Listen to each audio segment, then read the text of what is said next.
Am I being gaslit even by the therapist? Like, what is happening here? Like, how toxic is this? This guy is a scam. I'm Yes. not being a part of this. He's a jerk. When you see toxic religious systems, because I've been in healthy ones too, but toxic ones, you see the cycle of abuse, which is At the beginning of this, we were talking about this problem, and now what I'm hearing from the both of you is that it's not a problem. Is it a problem or is it not a problem? what it shows the narcissist is you're not following the rules anymore and you're standing up for yourself.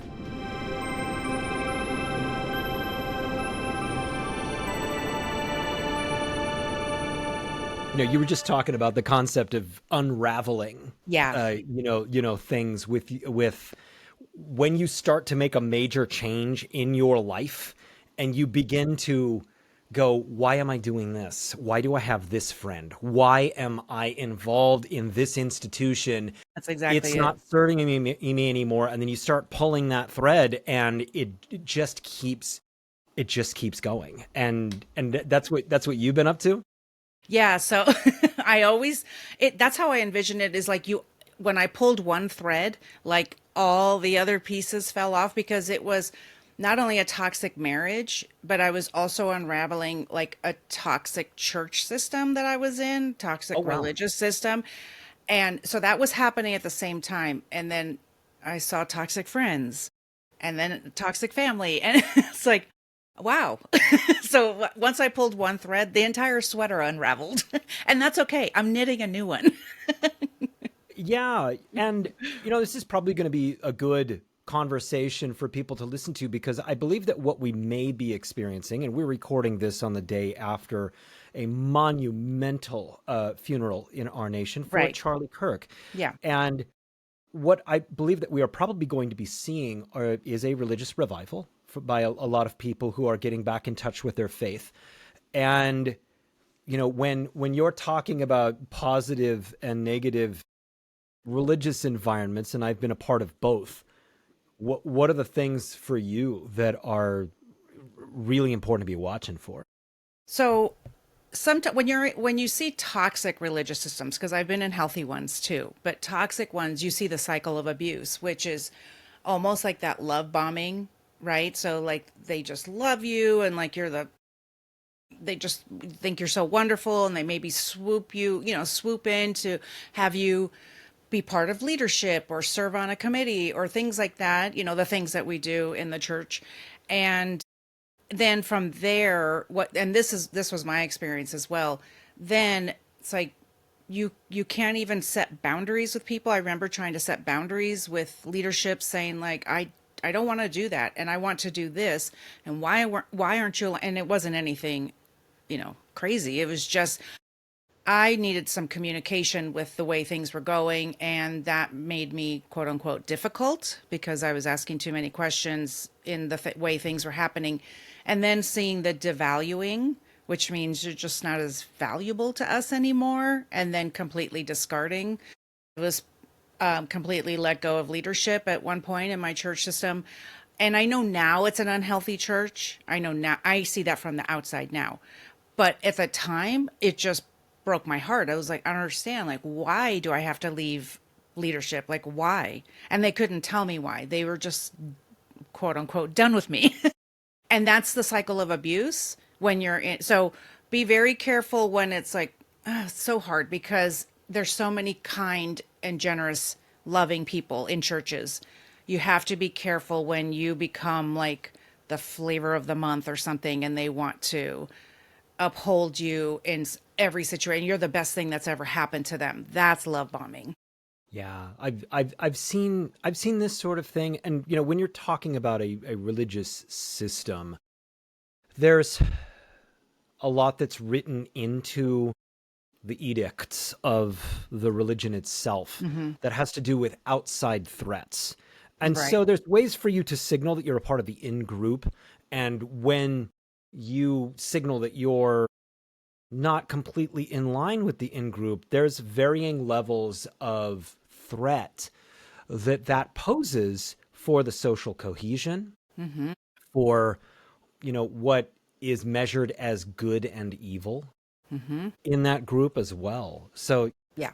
That's definitely that's definitely something you'll hear, and you have to be aware of it. But if I was in this narcissistic marriage where my deep wound was I want to be loved at all costs, like I need to be loved, that just kind of came off, I think, in other systems that I was in, and especially the religious system. It's like, oh, you want to be loved and needed and wanted, boy, do we have a place for you. And I'm not saying that happens in every church, but that was happening where I was, and they took advantage of that. And sometimes they do take advantage of people who are like, yeah, I'm ready to go. I will serve anywhere every day of the week if you want. And sometimes they take advantage of that. Well, toxic systems do. And when we're talking, it's just remember it's the toxic systems. Well, I want to get into the whole reason that you're on Mindful Mutiny right now. I read your book over the weekend, and do you have a copy of that book sitting next to you that you can show? Sure. I You, happen to have one.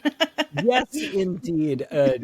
Married to a Nice Guy, Yes. by Laura Richards, and Laura, I think, and I'm a therapist. I've been doing therapy with people for a really long time. And I think the thing that really struck me about your book is it was a 30-year marriage.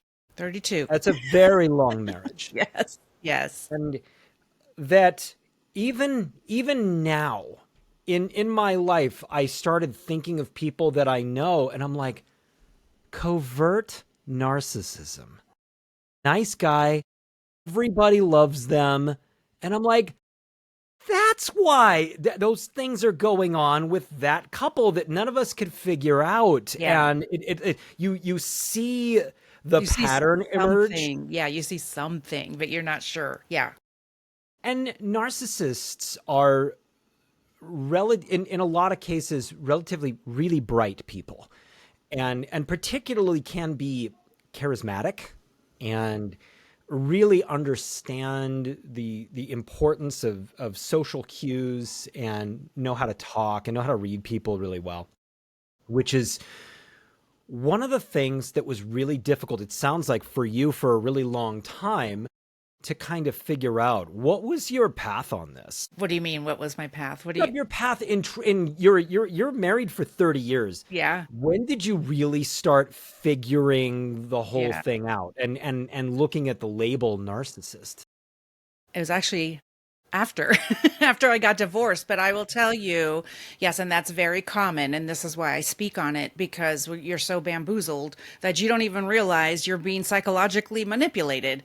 So I didn't understand till after, and I can talk about that, but before, about a year before, I heard the word gaslighting, and it made so much sense to me what my ex was doing to me, that quote unquote, lying to me to confuse me. And that's what gaslighting is. It's just a way to make you feel off balance and to confuse you so that you can't even trust yourself. I definitely didn't trust myself by the end. And so I had heard the word gaslighting, and I said, I think you're gaslighting me because I was still holding on to hope that if I told him what was happening, he would just understand and change, and we would just live happily ever after. And he just said, he gaslit me, and he said, I don't even know what you're talking about. I don't do that. You're crazy. And I was like, yeah, he's probably right. So he gaslit me into not calling him a gaslighter. So I didn't even know what the, oh yeah, I mean, seriously, This like guy's it's so, good. it was good. Well, my gosh, by that point I was 32 or 31 years in, of course. I was very brainwashed. But we had a family, trauma that happened, a family event that happened, and in 2016 I started going to therapy, and that's where I started to get my voice. I think years before that, I never would have said, hey, I heard this word gaslighting and I think you're doing that. I never would have said that, but I was starting to find my voice when I went to therapy. Now, this is something that really kept coming up for me when I was reading the book, because most every time I see on Facebook when a woman has broken up with a man or left a marriage, Yeah. just about in all of those cases, they say he's a narcissist. And of course, not 100% of those cases can he be a narcissist. Right. There's a lot of blame that can go in both directions. And so What I would really like to know from you Hmm. is you were in this for 31 years, 31 years, okay? What was it inside you that kept allowing for this abuse to happen to you, that you kept Right. making excuses for? Right. Yeah. For me, having done this healing work, it was that deep need to be loved. And it's going back to my childhood of wanting to be loved a certain way. And I think also with having some family trauma that we didn't deal with as a family, you just kind of feel like I just remember thinking back that I was always told that what I had to say was important. I was too loud, just be quiet, those kinds of things. And so I was always looking for love in all the wrong places, is what I say. And so then when my ex was like, oh, yeah, I want to get married and I want to have kids, that's what I wanted. So, of course, I got swept off my feet and it was the fairy tale. And that really was that need that I had to be loved and have a family that I almost said the word control, but I think you might know what I mean by that. The family that I wanted to make for myself is what I mean by that. I wanted a family and the kind of family I wanted where I could love my kids and they feel seen and heard and all that and that's how they are now. So I did do that even despite everything that went on. When you were a child, in what way did you have to earn love? Well, I think my parents were born in the 30s and they have their Okay, own trauma, So, of course. right. I think it was just like do what you're supposed to do, get straight A's. I was definitely body image that was thrown in there as well. Very much that diet culture in the 70s and 80s that I grew up with. Yes. And so, yeah, so I remember having conversations to this day with my dad about I was looking too fat. And that to them, it's like the body image and the grades was very important. It was that, well, however, we were portraying the family. And I know that was just probably their way of coping. Yes. Yeah, it and their way of attempting to lead you into a productive life. A man won't want you if you're fat. Your options will be limited. If you don't get good grades, then you're dumb. Like these Right. sorts of things. And so, did you learn to just really conform to this because it was the only time that you really felt loved by mom and dad?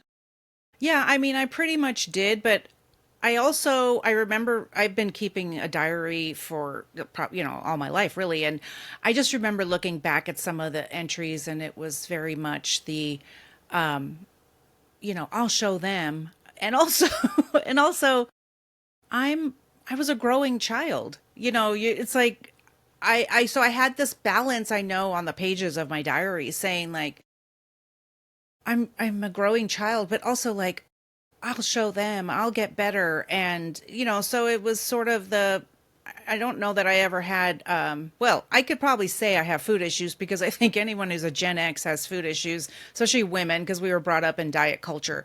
So, I mean, I'm telling you, like my age group, I still have to tell my friends, please don't talk that way about yourself. Like you have no more value if lost 5 pounds. And I don't want to hear about it. Like you look beautiful the way you are.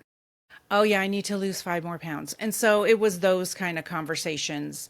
Also going along with the things they wanted, being good, whatever that meant, just not causing trouble, those kinds of things. And I think that was all part of just trying to control because we had some things happen and like trying to control our family so that it was okay.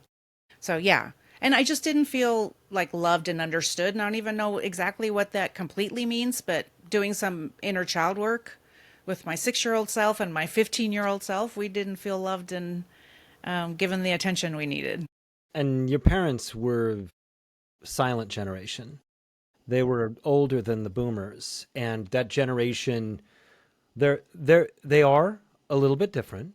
Hmm. They do come from depression culture. There was that influence in their childhood that they would definitely remember, and there was probably a lot of fear of loss, fear of loss of money, loss of status, loss of this. And so there was a formula for how to be a productive person. They pass this on to you, then you're looking for a mate and you talk about him like love bombing you. All of a sudden, your oxytocin is Right. going and you haven't developed your full sense of self yet. You know how to project yourself on a screen as a person who is good enough to be cared for today, Hmm. but that Yeah. full sense of yourself is not really complete in there, and you fall for this gentleman. Right. And how quickly do things begin to turn? When do you start just not feeling good in the relationship? I can't pinpoint it, though I do. Because I've been asked that question. It's hard to go back, that many Yeah. years, but I can't exactly pinpoint it. But I do remember I just never felt good enough.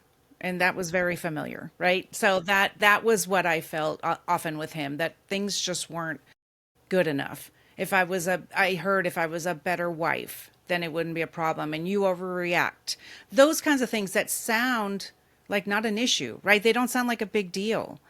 But when you're doing it all the time, it does warp your sense of self because we were so young. We didn't have full brains when we got together. So, my brain and my sense of self was being developed as he's telling me, if you were better, and I'm like, oh, that sounds familiar. So if I was better, what does that mean? And he'd be like, well, you know what I mean. So it was very generic, but that's how they do it. That's how they kind of manipulate you. And just it's very generic. If you were better, what does that mean? So he would just say, you know what it means. You just need to be better. So there's no way for you, as a person with a full sense of self, to coexist well in the presence of somebody who is covertly abusing you in this Right. way. Right. And you start at some point really developing that inner self, and you start beginning to really get into who you are. And I don't know if it was a religious thing where you were really thinking about yourself as a child of God, or what was it that helped you start gaining the esteem in yourself to go, I deserve this level of treatment just because Right. my heart is beating right now. Right, exactly. Well, that took a long time, but yeah, over the years, despite what was going on, I still, was yeah, in church as well, and also even before that, just being like with friends or with my kids and being like, yeah, I'm doing a good job, they're happy, things like that, but then having, of course, him saying the opposite. So I was always working on my self-esteem, always. And I just have gone back and looked at my journals, and they always said, I just want to be better because I don't know if my husband likes me, because I just want. So just talking about that. Now, getting into church, loved it. That was really helpful for me, healing my heart, knowing that God loved me. That was really helpful to me. And then, so in that time, doing a lot of healing that way, but it was still a lot of God heal my marriage. I said that 100 times in the book, and that's all I ever prayed. And also, again, I don't know if he likes me. I want to be a better wife, whatever that means. And, maybe he would tell me how I could be a better wife. But, they often, if we're talking about someone with narcissistic traits, he's not diagnosed, but he definitely fits the mold. You know, they often move the goalposts. So they could tell you, if you do this will be better. You could try, but they'll move the goalposts. It's like Lucy with the football and Charlie Brown. They'll pull it away every time. That's a Gen X reference. Yes. So Lucy's going to pull that football away every single time. And that's exactly what they do. And they be like, oh, you blockhead, because that's what they do, right? So in 2016, and my son knows I talk about this. So we brought our son home from college for drugs and alcohol, and I went to therapy for that because I was being told at home that if I was a better mother, he wouldn't have done anything like that. And also, I had a lot of anger about that. I had a lot of anger of, how dare you do that? Like, we gave you all these opportunities. And also, I felt like I didn't know my son and just so many things. It was like so much chaos happening at the same time. Like, and I had those moments, which I think you are allowed to say. I sat there and I said, I really hate him right now and how I'm feeling. I hate him. And my ex said, you can't talk that way. You're not allowed to. I'm like, I'm not saying it to him. I'm saying it to you. I'm just being honest with how I feel. And he said I couldn't talk like that. And I said, I need to go to therapy because I need to be in a safe place. I didn't even really know what that meant. A safe place where I can talk however I want to and expose all my feelings and talk about things. That started my journey with finding my voice and knowing who I am, boundaries, loving myself, listening to the beautiful Brene Brown on things like that, so many things. I listened to so many things, trying to heal everything, trying to heal that I'm not a good enough mother, things like that, but learning that I didn't know like codependency and boundaries. I didn't know any of those things, right? So it wasn't my fault that my grown child was making these decisions. I needed to learn that. And that's where that's where I learned it, was in therapy. Therapy saved my life, I'll tell you. Are you still a follower of Christ? Oh, man, that's a big question because I got because I got episodes on that. I'm unraveling. I see. I'm deconstructing. But I see. yeah, I'm deconstructing. Am I a follower of Christ? Yes. Then I Deconstructing have a my question for you. yeah. Because there is I think, an undeserved sense that is sometimes true, but not supposed to be true. That a woman is, in essence, commanded to be the servant of her husband. Uh-huh. That is not ever the way that my wife and I have ever interpreted this. Uh-huh. And Yeah. most Christian couples that I know don't interpret this way. The woman has actually a very strong place in the leadership of the home, even though there is this male leadership, which really is supposed to be a sense of responsibility that a man takes for being a good man and a protector and a provider, all these sorts of things. So my question being here, did some of this thought process interfere with you really waking up in this kind of pray and be a better woman, rather than this is way out of whack here. This is way beyond 2 Timothy. Yes. We call it stay and pray. Okay. All That's right. it, Yeah. right? And sadly, women know that, stay and pray. So yes, and my ex wasn't a Christian, and did not go to church with me. And so I became a Christian during our marriage. All right. And that was so a full life change, focus change. And I thought it was a good thing, but I was often told it wasn't a good thing. And just so Did he become a Christian too? no, he No. never, Okay. All no. right. Yeah, he didn't. Yeah. So and which was probably a good thing because sometimes they use religion to to manipulate. Our narcissists will do that. Like, I found God now.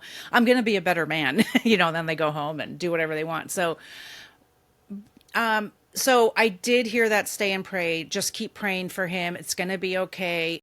Oh my gosh, so many books I read, every single Bible study book. So I moved, of course, after we got divorced. I had a giant bin of all my Bible study books, and every single one of them was God make me a better wife, reading the scriptures of how to do that. But then, we have the other side, and I had people remind me after. We also have free will.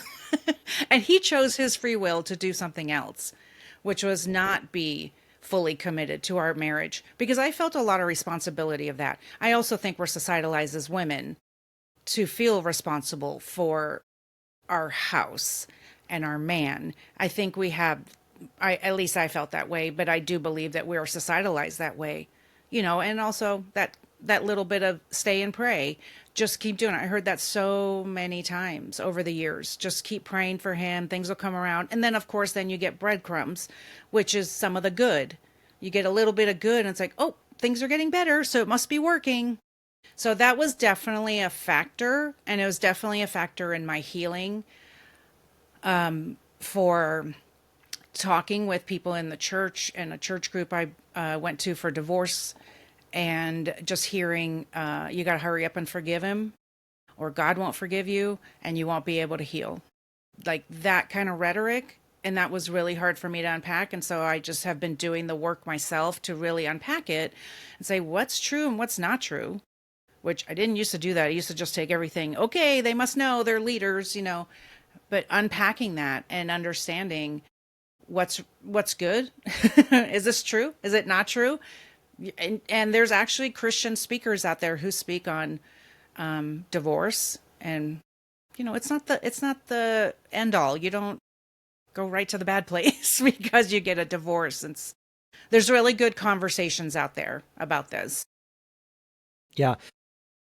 And there's a pressure that's really tough within Christian communities Mm-hmm. to stay together, Yes. often at really high cost to both individuals involved. And I mean, it comes from a theological place. It comes from what is supposed to be a good place. And oftentimes it can be a good moderating ethos to help both people grab some humility and work out some differences. But when you're talking about 30 years Mm-hmm. of what has made you feel smaller, what has created you into constantly having to compromise your values, Right. and specifically as you're growing your inside and you really know who you are, all of a sudden there was a certain point in this marriage where you began to talk back to him. How did that go? It's not recommended. So I was never I was never physically in danger, but what it shows I'm just going to say the narcissist because that's who I truly believe he is. So even someone who's toxic, but what it shows the narcissist is you're not following the rules anymore and you're standing up for yourself. So that thus starts the discard, and you might be started devaluing. And that was definitely for us the last couple of years of our marriage, which was the pandemic. So not everyone made it out of the pandemic married, and we sure didn't. And, we had some trauma, which I talked about in the book and can talk about here, but we had some trauma, and I saw how apathetic of a person he was. And he barely talked to me for the last 2 years of our marriage. He really didn't. He made a sweeping announcement that he didn't want to be intimate with me anymore. And I'm like, what? And that's very common. It's very common. It's like, I'm going to push you as far as I can to the edge so that you will leave. Because I don't know, they're just cowards. I don't know. Some of them do it. Some of them just say, yeah, I want out. But man, I've heard from more people, yeah, he drove me insane. I had to leave. And it's like, why don't you just want to leave? And I even asked him that after we got divorced and I found out he was seeing somebody. I said, why didn't you just divorce me? He's like, oh, I didn't know. I didn't know that we were going to get together. Okay. It's like, you've been lying for this long. I can't believe you. So, For the people out there who are in a relationship and they're probably watching this because they may have caught on that something's not right with their partners, mm-hmm. and why they feel so bad, but everybody likes their partner, this kind of like nice guy thing. Yes. What are the things that really identify this is lopsided? Mm-hmm. This is likely narcissistic. This is on the edge of sociopathology for you. What is it that you would say, look out for these things, Yeah. these identifiable things? Yeah, so I know people want a checklist, but I want you just to hear some of these things. And it's really going to be about you and how you're feeling in the relationship. So are you constantly walking on eggshells? And people know what, that is. Like you're feeling anxiety all the time. You like jump when they come home from work, or you like get up and start getting busy. That's that anxiety. That's the walking on eggshells. And so when I bottom line narcissism, and I know it's not in the DSM-5, but when I bottom line narcissism is it's a lack of empathy and a high need for control. And so they will often call you controlling, but you will see that they're controlling. Maybe they're controlling your whereabouts. They might be controlling the money, and you don't always have access to the money. So what I like to tell people is how do you feel in the relationship? Do you feel like you have a partnership? And do you feel like you can come to your partner and say, hey, I have an issue with this thing? Because I never felt like I could, and got to the point where I just stopped talking and I felt very small. And that's what people often say, is that they feel very small. They don't feel like their voice is heard, and they don't feel like they can go to their partner to say, I have an issue. Can we talk about it? There's no reciprocal relationship. It's really one-sided. Super personal. I didn't prep you for this. As you were coping with all of this, and things were tough, and you didn't know Narcissist, and you didn't, like, all this sort of thing, what were your coping strategies? A lot of people turn to substances. A lot of people turn to friendships that go a little too far. What was yours? Well, I'll have to say I never never had friendships that went too far, but I did cope with wine. That was my go-to. I numbed out with wine. That was my go-to, and why even after we got divorced, when I would drink a glass of wine in the afternoon, I'd be like, why am I doing this? I don't like, it was really eye-opening to say, like, why am I doing this? This feels too familiar from when I used to numb out in my marriage. So thinking about it, listening to my body, but that's what I used to do. And then also just trying to be involved with friendships, and maybe church activities, or other groups, and just trying to keep busy, because when you're busy, then you don't have to think about things. And it was just a way of, like, not thinking about it, which wasn't always healthy. And of course, I was doing therapy off and on for those last 8 years. When I'm doing couples therapy, and I really enjoy doing couples therapy, I know when I'm dealing with a situation where there is a false set of ideals. Okay. When I start drilling in on a problem, and all of a sudden both sides start cooperating in that problem isn't really that big of a problem. Oh, okay. And all of a sudden I'm kind of like out here going, well, this is what they wanted to talk about. And now I'm being assured that it's not really a problem. We've got it kind of ironed out. And what I've come to do is to expose that in the midst of a session and go, look, now at the beginning of this, we were talking about this problem. And now what I'm hearing from the both of you is that it's not a problem. And so which is it? Is it a problem or is it not a problem? And I've had couples where this comes up in multiple sessions where I'm like, okay, we're at that place again where I don't know what I'm talking about anymore. And I know that when I start feeling like I'm not talking about the right thing, I start feeling kind of crazy, I know that relationship feels crazy. Yeah, that makes sense. You know what I mean? And there's that that false sense of what's important, and the goalpost can just move. And it's often moved because you have one partner that's moving the goalpost and the other partner that just wants to get to the end of the day without some sort of thing happening. That's what I was going to ask. Did you see it like one of the partners is giving in? And it's like, yeah, it's really not that big a deal. We're done with this. Like that partner is giving in. That makes sense. And it takes session after session to start seeing who is moving the goalpost and who's giving in. And then you realize that you're dealing with somebody who has a control issue, that they're really sophisticated at being able to exercise such that they've been able to pull the wool over every pastor's eyes, over all of these different people. And that, with 20 years of experience behind me, I'm, 8 sessions in and I'm just starting to see it with them. Right. And then you have the ego massaging thing that you have to do where you address it without being too confrontational, because the narcissist will go, this guy is a scam. Yes. I'm not being a part of this. He's a jerk. I looked him up, like this. I don't like him anymore. Yeah. He's not that good. All those things. Yes. They'll make any excuse to not go back. Yeah. Yeah. I usually put them in the position of teaching me. Tell me how this works. I don't understand. And, oh my gosh, I love that. And then they start exposing themselves a little bit more, and you see the one who gave up kind of start to giggle a little bit and look to the side, because they're seeing that I'm seeing it, right?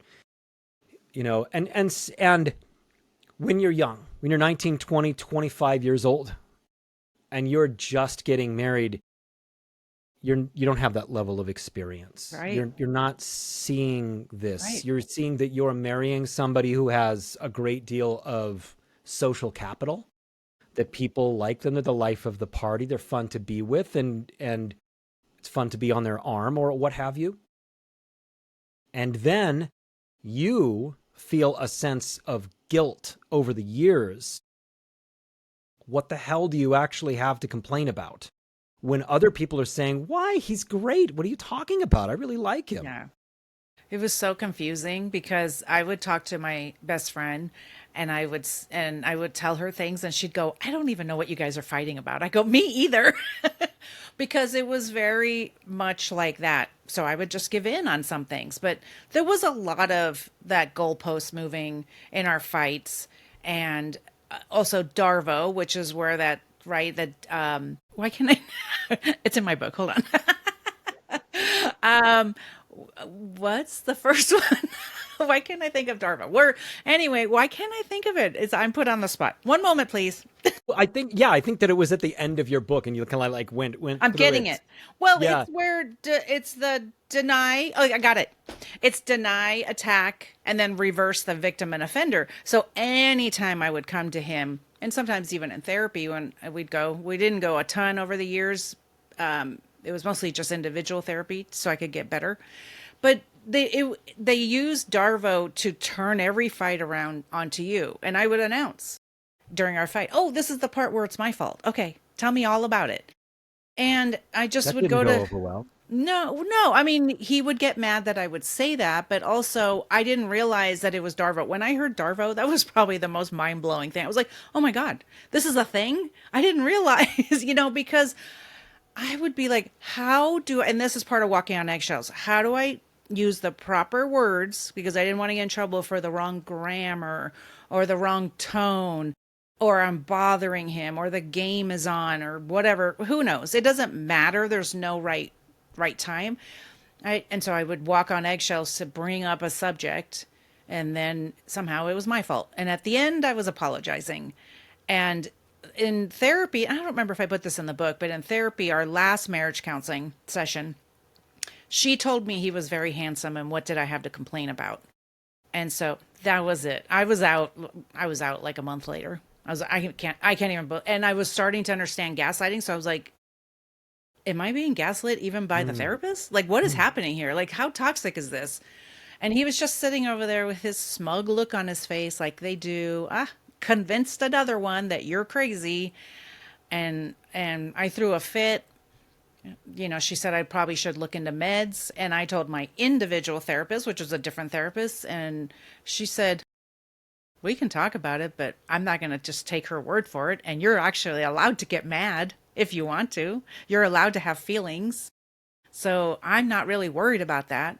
But to say that, like, what a toxic, therapist. It was very harmful. Wow, that's I don't know what to say about that. Right. It takes all kinds. It's disturbing. Well, and what we've been talking about here is mainly from the feminine perspective on being with a man. Do you see the traits of narcissism with women? What does it look like in your Yeah. work, in the things Yeah. that you've been experiencing? I don't see it as much. I only work with women, but I do have men who come to my comments who said they dealt with a narcissist. But I do know that the statistics are okay. So because it's that statistic of who's actually diagnosed, right? That's the statistic they have. Right. Is that diagnosed, which is very low because one of the traits is they're not going to therapy to get diagnosed. That should be the first checkbox. They're not going to therapy. And so I did look it up, and it is more of a man's trait than a woman's trait. So I do speak very, very heteronormative, because that's my experience.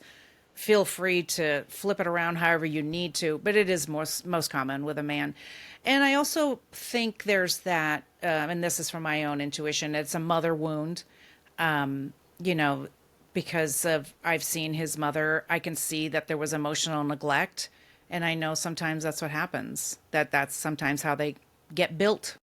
So That's what I've seen, and that's what I understand just from reading. But I know that it's not, that may not be exact, but that's definitely what I've seen.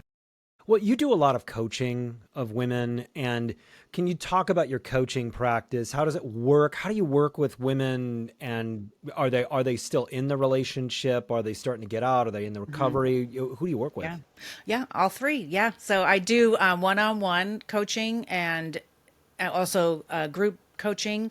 And yes, they are still in it, thinking about getting out. Maybe they're separated. Maybe they just divorced. Like I had somebody in the group last week that was just out, I think, 2 weeks or something, and was starting their healing process and found my Instagram or something. And then people who have been out for a little while, but they're still struggling. They don't feel like themselves. And so, yeah, that's what we're working on. We're working on like being okay with the choice you're making. If you want to leave, if you have left, we got to be okay with that first, because there might be people around us telling us it's not okay that you did that. And then learning how to set boundaries and loving ourselves, because that's sometimes the biggest issue. And then we're dreaming for the future, because I do have, not everyone, but most women are going to be my age, like get to midlife and you decided after 30 years to not be married anymore, or maybe your ex did. And you feel like, especially in society, sometimes we feel like, okay, that's it, you're done. It's like, no, we still have a lot of life left. So we're dreaming for the future. So yeah, it's everybody. And I would work with men, but that's just not who I focus on. I usually focus on women. Just as for the possibility that somebody's listening here who is a male who feels that he may be dealing with a narcissistic woman, I've worked in therapy with a lot of couples, and I have worked with couples who have the female narcissist archetype. And what I have seen in practical terms is the woman who does a lot of shaming of the man, a lot of demeaning his masculinity, a lot of specific speaking about him, posting about him in ways that are very demeaning and hurtful and cruel. She tends to also be very unpredictable in her moods and very quick to yell, cry, scream, what have you. And also, she gains access to relationships that are important for the male, and she poisons wells in those relationships in a manner that is controlling and vindictive. And I've even seen sexual shaming where she will speak to people about his lack of performance or catching him doing things in private moments and so forth in ways to make him feel smaller. Right. That's Demean, exactly it. Right. To shame them. yes. Right. Hmm.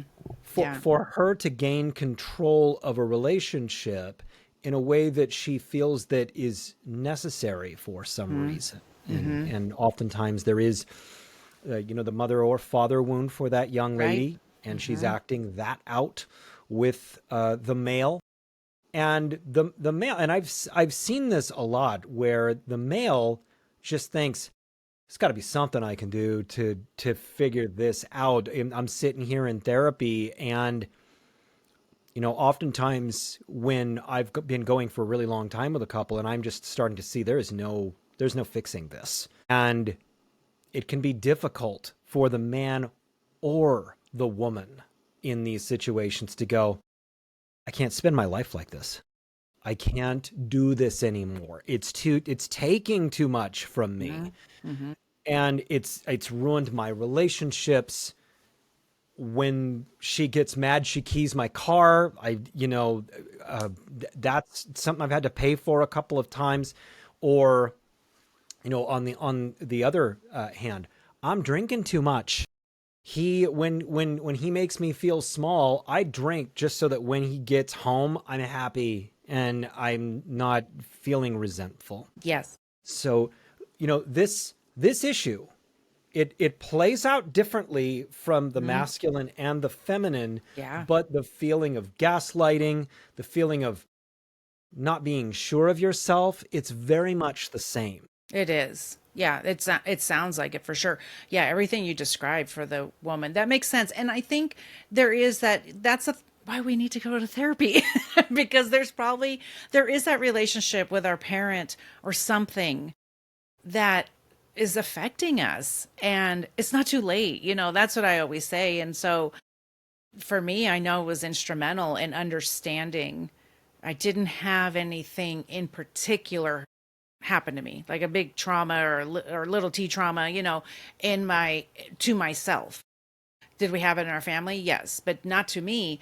But still, it affected my life and the choices I made and how I moved forward and how I interacted with men, because it was so important. I have to have the male gaze for me to feel whole. And it's like, so part of the unraveling. It's like I can just love myself. Well, I'm about to do something that I do in every single episode, and I want to preface it with this is not a love bomb, okay? Okay. But I'm going to tell you what I love about you. Oh my gosh. You're going to make me cry. What I love about you is you turning a long time protracted trauma into something that can help women who are dealing with this. You have been deeply injured in your life by a childhood with parents that didn't quite know how to love you for just being who it is that you were. And you constantly had to earn love and trust. And you learned that that is what a relationship is. And you go into your adult life, and it wasn't until many years, even decades later, that you were like, something's not right here, and it's not coming together with me as a child of God. And oddly, I'm going to church and I'm not feeling the sense of relief and release and transcended being that I'm supposed to, because my relationship with God is contingent upon me being subservient to somebody who seems to dislike me in a very pointed way.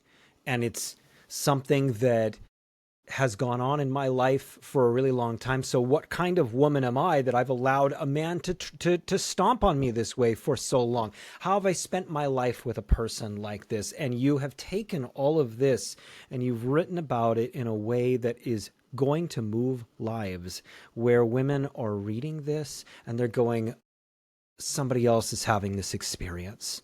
Somebody else has awoken the way that I feel like I'm waking up. And you take this experience and you walk with women who are hurt and they're feeling weak and they're feeling injured and they don't know what to do. And therapy is great. It's also not nearly as intensive as coaching, because coaching really gets in there. You're doing exercises, you're texting outside of the sessions, you're really getting into the nitty-gritty of somebody's life and forming a deep relationship that oftentimes is an every single day thing. And you bring your own personal experience, your own love for people, your own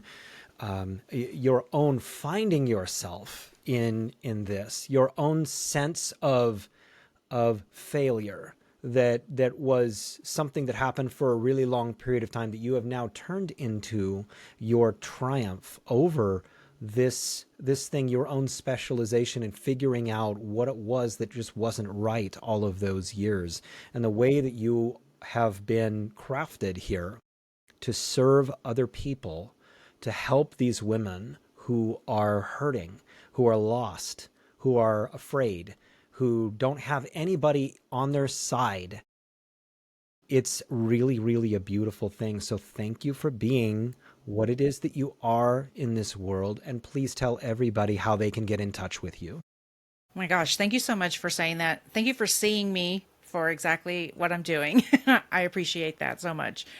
Well, that's where I'm at podcast.com, everywhere on social media as that's where I'm at podcast. I'm talking about my healing and making fun of the narcissist. That's what I do all the time. So I use a lot of humor. We need the good chemicals back in our brain after years of not having them. And it's just my natural way. I love being funny. So that's what I got to do. Good. So.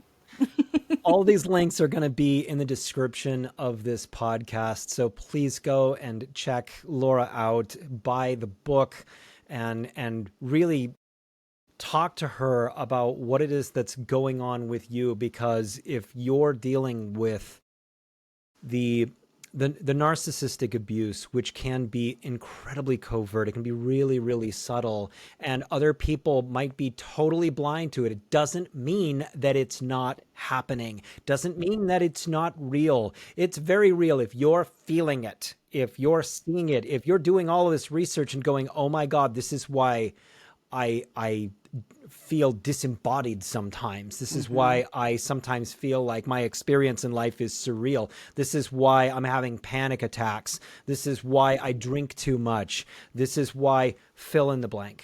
Then you need to talk to Laura, because she's been there, she's lived Thank it, you. and she can definitely help you. So Laura, thank you so much for being on Mindful Mutiny. Thank you so much for having me. I had a great time. Please don't forget to like and subscribe to the Mindful Mutiny podcast. And remember, in a lifetime, there's more decisions than anybody can count. Living the highest form of yourself is the most rewarding thing that you can do. Make incredible, positive, risky, and bold decisions to be the highest version of you. Now go be something great.